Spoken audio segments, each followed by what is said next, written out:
கும்பராசி கும்பலக்னம் காலபுருஷனுக்கு 11வது வீடு. சந்தோஷத்தை மட்டுமே அனுபவிக்கக்கூடிய ராசி எது அப்படின்னு கேட்டிங்கன்னா கும்பம். ஏன்னா அது காலபுருஷனுக்கு சந்தோஷம். அப்போ எங்கேயுமே சந்தோஷம் இருக்குது எங்களுக்கு. நாங்கள் இன்னைக்கு கஷ்டத்துலேயும் கவலையிலையும் தான் இருக்கிற மாதிரி இருக்குது.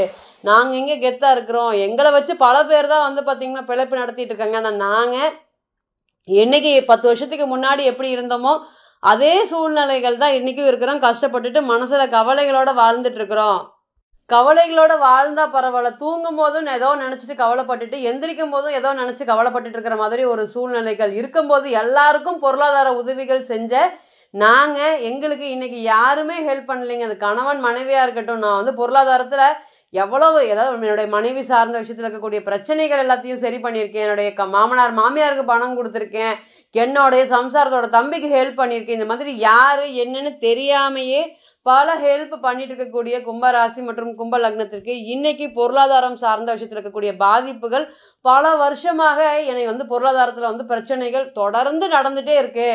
எனக்கு வந்து அது எல்லாமே சரியாயிரும், இன்னைக்கு சரியாயிரும், நாளைக்கு சரியாயிரும், நான் ஓட்டிகிட்டே இருக்கேன். காலங்கள் தான் ஓடுதை தவிர்த்து இன்றைக்கும் நாங்கள் அதே மாதிரியாக இருக்கோம். இந்த 7.5 சனி கொடுத்துட்டு போன தாக்கம் குறையிறதுக்குள்ளேயே ராகு வந்துட்டாருங்க. அதனால் அப்பாடா ஒரு பெரிய பிரச்சனை முடிஞ்சிருச்சு அப்படின்னு நினைக்கிறதுக்குள்ளேயே ஒரு சின்ன பிரச்சனை வந்த மாதிரி இந்த ஜென்ம ராகு காலங்கள் எல்லாமே நம்ம எல்லாரை விட்டு விலகி இருப்போங்க. எந்த ஒரு சூழ்நிலை காரணமாக அப்பா மேலே பாசமாக வச்சுருந்தீங்கன்னா அம்மா வந்து ஒதுக்கி தள்ளிடுவாங்க. இந்த நேரம் நீ உனக்கு எனக்கு சம்மந்தம் இல்லை, நீ வர வேண்டாம் அப்படின்ட்டுருவாங்க. அதே போல் காதல் சம்மந்தப்பட்ட விஷயத்தில் இந்த பொண்ணை தான் கல்யாணம் பண்ணுவேன், இந்த பையனை தான் கல்யாணம் பண்ணுவேன் முடிவாக இருந்த நபர்கள் எல்லாமே இன்னைக்கு எங்கே இருக்காங்க ஏது இருக்காங்கன்னு தெரியாத அளவுக்கு ஆயிடுச்சு. அப்படிங்கிற மாதிரி யார் நம்ம விருப்பப்படுறோமோ அவங்கள ராகு பிரித்து வச்சுருவார். ராகுங்கிறது கத்திரிக்கோள் தான். இந்த ராகு கேது அப்படிங்கிறது நம்ம யாரை விருப்பப்படுறோமோ யாரை பேசுகிறோமோ நம்ம எதை நோக்கி ஓடுறோமோ அந்த ஆசையை அப்படியே வெட்டி விட்டுருவாங்க. இன்னைக்கு கும்பராசியை பொறுத்தவரையும் ராசியிலேயே ராகு பகவான் கிட்டத்தட்ட பயம்னாலும் பயம், இந்த மாதிரி ஒரு பயத்தை நாங்கள் பார்த்ததே இல்லை அப்படின்னு சொல்கிற அளவுக்கு உண்டான பலன்கள் தான். 7.5 சனி கொடுத்துட்டு போன தாக்கமே அப்பாடா போதும் விடுறா சாமி அப்படின்னு இருக்கிற மாதிரி இருக்குது. அந்த சூழ்நிலைகளில் இந்த மாதிரி ஜென்ம ராகும் தொடர்ந்து வந்துட்டா சொல்லவே தேவையே இல்லைங்க. என்றைக்குமே வந்து நாங்கள் இந்த அளவுக்கு கஷ்டப்பட்டதில்லை. இந்த குறிப்பிட்ட இந்த ஒரு 10 வருஷ காலத்தில் இந்த அளவுக்கு ஒரு வலியும் வேதனைகளும் இருக்கிறதே இல்லை. நல்லவனாக இருக்கலாம், ஆனால் ரொம்ப நல்லவனாக இருக்கக்கூடாது. வாழ்க்கையில் எல்லாருக்குமே இந்த பழமொழி எங்களுக்கு தான் அதிகமாக செட் ஆகிற மாதிரி ஒரு சூழ்நிலைகளை இன்றைக்கி ஏங்க கடவுள் கொடுத்துட்டாரு. நல்லவனுக்கு காலம் இல்லைங்க.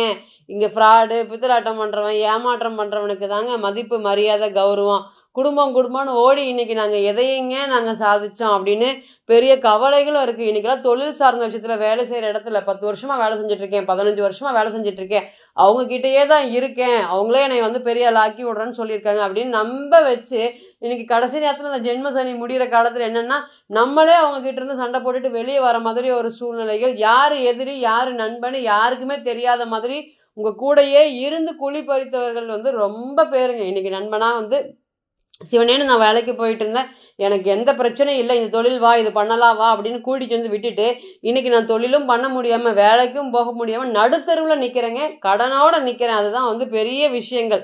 இன்றைக்கி 1000 2000த்துக்கே ரொம்ப வந்து அள்ளி எல்லாருக்கும் வந்து யோசிக்காமல் செலவு பண்ணிகிட்டு இருந்தேன். நான் இன்றைக்கி என்னுடைய செலவுக்கு 100 200க்கு கஷ்டப்படக்கூடிய சூழ்நிலைகள் இருக்குது.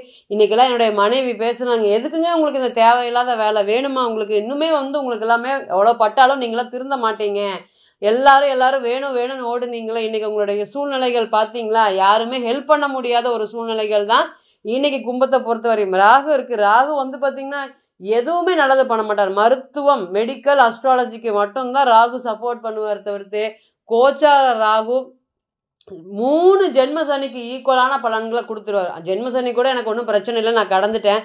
ஆனால் இந்த ராகு பீரியடை கடக்கிறதுக்குள்ளே எனக்கு போதும் நான் இருக்கேன், எங்களுக்கு விமோச்சனமே இல்லையாங்க, சாமி ஒன்று இருக்குதா இல்லையா அப்படின்னு கேள்வி கேட்குற மாதிரியான பலன்கள் தான் இன்றைக்கி கும்பராசி மற்றும் கும்ப லக்னத்துக்கு போயிட்டுருக்கு.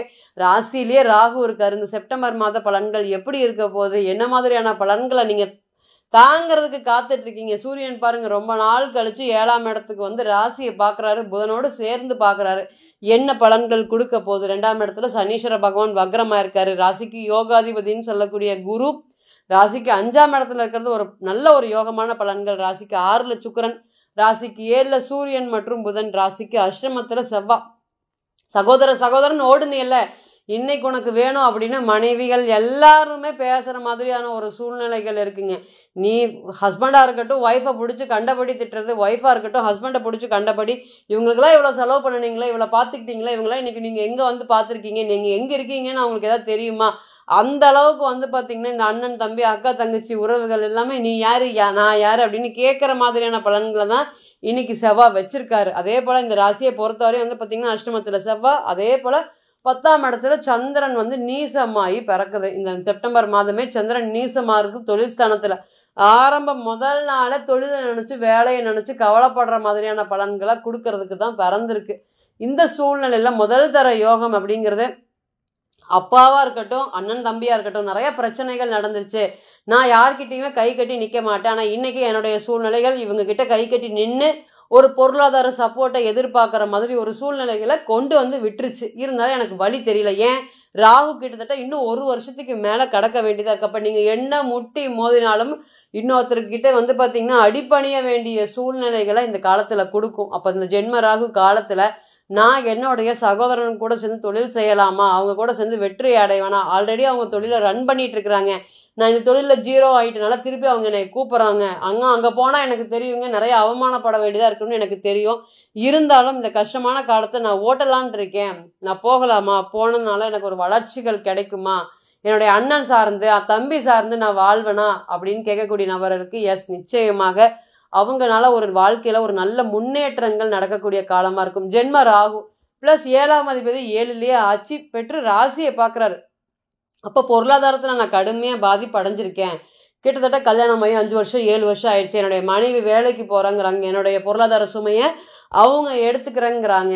இந்த நேரம் வந்து அவங்களுக்கு வேலைக்கு தாட்டுறதுக்கு எனக்கு துளியுமே விருப்பம் இல்லை, இருந்தாலும் அவங்க வேலைக்கு போகையே ஆகணும் அப்படிங்கிற கட்டாயத்தில் இருக்காங்க. பொருளாதாரத்தில் அவ்வளோ பெரிய பாதிப்புகள் வந்து எனக்கு இருக்குது, இருந்தாலும் அவங்க இந்த நேரம் இப்போ சப்போர்ட் பண்ணுறேங்கிறாங்க. இது நல்லா ஒரு நேரமாக இருக்குமா, வேலைக்கு போகலாமா, அதனால் தொழில் சார்ந்த விஷயத்தில் இருக்கக்கூடிய முன்னேற்றங்கள்லாம் நடக்குமா, வேலைக்கு போனால் எனக்கு கொஞ்சம் சப்போர்ட்டிவாக இருக்கும் அப்படின்னு சொல்லக்கூடிய நபர்கள் அனைவருக்குமே, இல்லை மனைவி சார்ந்து எனக்கு ஒரு சொத்து வரதும், அந்த சொத்து வந்தால் நாங்கள் ஓரளவுக்கு செட்டில் ஆயிடுவோம், எங்களுக்கு எந்த பிரச்சனையும் இல்லை, ஜென்ம ராகு காலத்திலாம் நாங்கள் கஷ்டமாக கடந்துருவோம், எங்களுக்கு இது கிடைக்குமா நடக்குமா அப்படின்னு சொல்லக்கூடிய நபர்கள் அனைவருக்குமே எஸ் நிச்சயமாக கிடைக்கக்கூடிய ஒரு சூழ்நிலைகள். அதே போல் ராசியை சூரியன் பார்க்குறாரு. நினச்சதை எங்கள் அப்பானால சாதிக்க முடியும், எங்கள் அப்பா தான் எல்லாமே, எங்கள் அப்பானால எனக்கு வந்து ஒரு பொருளாதார ஒரு ஏற்றத்தை ஏற்படுத்தி கொடுக்குமா, எங்கள் அப்பா வந்து எனக்கு தொழில் பண்ணி கொடுக்கலான்ட்டு இருக்கிறாரு, அந்த தொழிலில் நான் வந்து ஜெயிச்சிருவேனா முன்னேறுவேனா, எனக்கு 7.5 சனியாகவும் இருக்குது ஜென்ம ராகுவாக இருக்குது, அந்த மாதிரி கேட்கக்கூடிய நபர்கள் அனைவருக்குமே எஸ் நிச்சயமாக இந்த தொழில் சார்ந்த விஷயத்தில் இருக்கக்கூடிய பாதிப்புகள் எல்லாமே இனி வரக்கூடிய காலங்கள் இந்த 7.5 சனி உங்களை எதுவுமே பண்ணாது. ராகு இருக்கிறனால அதிக எஃபர்ட்ஸை போட வைக்கும், இருந்தாலும் ஒரு வெற்றி வாய்ப்பு அப்படிங்கிறது நிச்சயமாக இருக்கும். 7ஆம் அதிபதி 7லேயே ஜென்ம சனி காலமாக இருந்தாலும் சரி, ராசிக்கு 2ல் சனி இருந்தாலும் சரி, திருமண வாழ்க்கை வந்து பார்த்திங்கன்னா ரொம்ப வருஷமாக மாப்பிள்ளை பார்த்துட்டு இருக்கோம், பொண்ணு பார்த்துட்டு இருக்கோம், இன்னைக்கு வந்து கொஞ்சம் வெயிட் பண்ணலாம் வேண்டான்னு சொல்கிற மாதிரி ஒரு சூழ்நிலைகளில் நிறைய வரன்கள் இப்போ தாங்க வருது, ஏன்னு எனக்கு தெரியலைங்க, வந்து கதவை தட்டுதுங்க அப்படின்னு சொல்கிற மாதிரி. 7ஆம் அதிபதி 7லே இருந்து ராசியை பார்க்குறப்ப அது எதிராளிகள் உங்களை தேடி வருவாங்க. அப்போ இத்தனை நாளாக நான் பார்த்துட்டே இருந்தேன், சலிச்சு போய் விட்டுட்டேன், இனி வந்து அவங்கக்கிட்ட இருந்து எனக்கு ரெஸ்பான்ஸ் வருது, நல்ல ஒரு திருமண வாழ்க்கையை கொண்டு போய் விடுமா, இந்த மாதிரியான கேள்விகளுக்கு எஸ் நிச்சயமாக கிடைக்கக்கூடிய ஒரு சூழ்நிலைகள். அதே போல் சூரியன் ராசியை பார்க்கறதுனால தைரியம், தன்னம்பிக்கை, துணிச்சல், செயல்திறன், வேகம், விவேகம், செய்ய முடியாத செயல்கள் எல்லாமே இனி செய்யக்கூடிய காலமாக கண்டிப்பாக இருக்கும். உடல் நலத்தில் கவனம் இல்லாமல் நிறைய மெடிக்கல் எக்ஸ்பென்சஸ் வந்து பார்த்திங்கன்னா இந்த கும்பராசியை பொறுத்தவரை நடந்துகிட்டே இருக்குது. காலுக்காக எவ்வளோ வேணாலும் செலவு பண்ணலாம் அப்படிங்கிற மாதிரி, நான் நடந்தால் போதுங்க, கால் பிரச்சனைகள் இல்லாமல் இருந்தால் போதும் அப்படிங்கிற மாதிரியான கவலைகள் நிறையா இருக்குது. அது எல்லாமே படிப்படியாக குறையும். நிறைய விஷயங்கள் கடன் சம்மந்தப்பட்ட விஷயத்தில் பாதிப்புகள் தான் ஏறலாம். இந்த 7.5 சனி கொடுத்த பாடம் அடுத்த இன்னும் 7.5 வருஷத்துக்கு நமக்கு என்ன தசாபுத்தி நடந்தாலுமே இது ஒரு தாக்கத்தை ஏற்படுத்தி கொடுக்கும் அப்படின்னு சொல்கிற அளவுக்கு ஒரு பாதிப்புகள் எல்லாமே நடந்திருக்கு.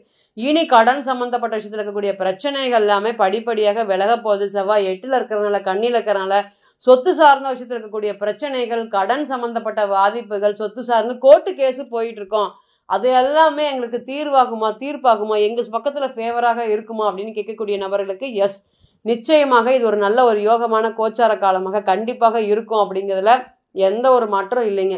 இப்போ நீங்கள் கேட்டு செஞ்சுட்டு இருந்த எல்லாத்துமே வந்து கோச்சார பலன்கள் தான். கோள்களுடைய சாரம் அனுதினமும் மாறும். இன்னைக்கு ஒரு கிரகம் ஒரு நட்சத்திரத்தில் பயணிக்கும், நாளைக்கு அதே கிரகம் வேறு நட்சத்திரத்தில் பயணிக்கும். பிறந்த கால ஜாதகம் தான் 100% தீர்வாகும். ஸோ தனிப்பட்ட ஜாதகத்தை நம்ம ஆலோசனை பண்ண விருப்பப்பட்டால் கீழே இருக்கக்கூடிய நம்பருக்கு கான்டாக்ட் பண்ணுங்க. நான் வணங்கக்கூடிய நரசிம்மர் உங்கள் எல்லோருக்குமே நல்ல வளமான வாழ்க்கையை ஏற்படுத்துகிறேன். நான் நிச்சயமாக பிரார்த்தனை பண்ணிக்கிறேன்.